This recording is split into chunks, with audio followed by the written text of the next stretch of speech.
Jusqu'à une époque assez récente, on pensait que le sexe d'un bébé était déterminé par les cellules de la mère.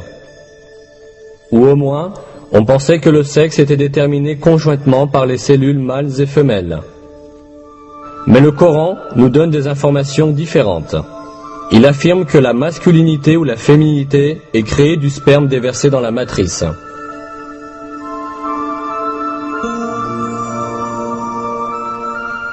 Et qu'il a créé le couple, le mâle et la femelle, à partir d'une goutte de semence éjaculée. Les progrès des disciplines de la génétique et de la biologie moléculaire ont validé scientifiquement l'exactitude de l'information donnée dans le Coran. On comprend maintenant que le sexe est déterminé par les cellules spermatiques provenant du mâle, et que la femelle ne joue aucun rôle dans ce processus. Les chromosomes sont les principaux éléments intervenant dans la détermination du sexe. 2 des 46 chromosomes qui déterminent la structure d'un être humain sont identifiés comme les chromosomes sexuels.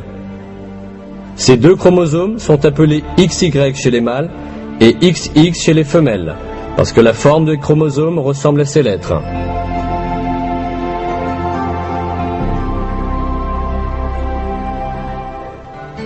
Le chromosome Y est porteur des gènes codant la masculinité, tandis que le chromosome X est porteur des gènes codant la féminité. La formation d'un nouvel être humain commence par la combinaison croisée d'un de ces chromosomes, qui existe en paire chez les mâles et les femelles.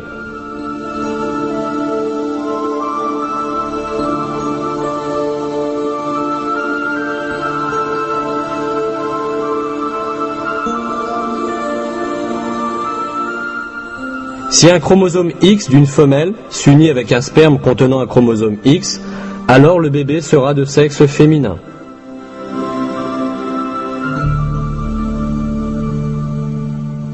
S'il s'unit avec le sperme qui contient un chromosome Y, le bébé sera de sexe masculin.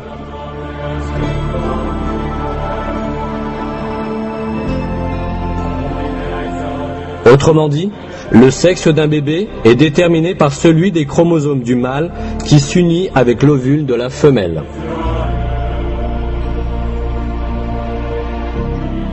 On ignorait tout cela jusqu'à la découverte de la génétique au XXe siècle. Et même, dans de nombreuses cultures, on s'imaginait que le sexe d'un bébé était déterminé par le corps de la femelle. C'est pourquoi les femmes étaient blâmées quand elles donnaient naissance à des filles. 13 siècles avant la découverte des gènes humains, le Coran a cependant révélé une information qui dément cette superstition et a mentionné le fait que l'origine du sexe ne provient pas des femmes mais du sperme des hommes. Si nous continuons à examiner les faits annoncés dans le Coran à propos de la formation des êtres humains, nous rencontrerons encore d'autres miracles scientifiques très importants. Lorsque le sperme du mâle s'unit à l'ovule de la femelle, l'essence du bébé à naître est formée. Cette cellule unique, que la biologie appelle zygote, commencera instantanément à se reproduire en se divisant, pour devenir ensuite un morceau de chair. Toutefois, le zygote ne passe pas sa période de développement dans le vide. Il s'accroche à l'utérus comme une plante s'enracine dans la terre.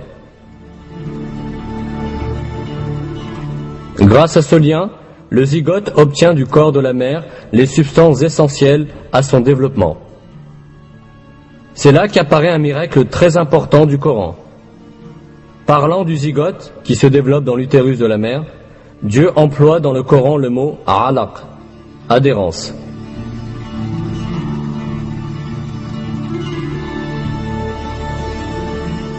Lis, au nom de ton Seigneur, qui a créé l'être humain d'un alaq.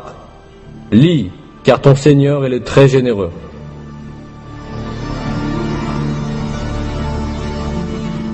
Le sens du mot alaq en arabe est quelque chose qui s'accroche.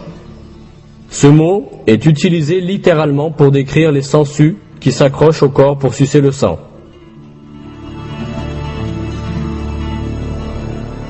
Ce n'est certainement pas par coïncidence qu'un mot si approprié est utilisé pour le zygote, ce développement dans l'utérus de la mère.